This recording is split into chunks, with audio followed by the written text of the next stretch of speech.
నువ్వు maths homework చేసావా? Maths homework నేను చేయలేదు. నువ్వు చేసావా? నేను కూడా చేయలేదు. టీచర్కి చెప్పకు. నేను చెప్పాను కానీ కృతిక చెప్తుంది కదా. అవును కదా, ఒకసారి అడగను అడిగితాను. ఆమెను అడిగిన వేస్ట్. అడిగి చూద్దాం. నీ ఇష్టం.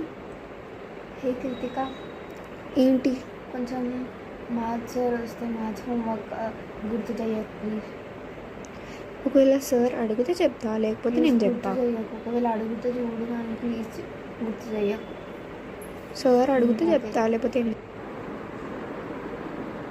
Hey students, open your math class books and textbooks. Okay, Open. sir. Hey Kritika, did I give any homework or forget anything? Yes sir, you forgot about homework. You said that you will conduct test also.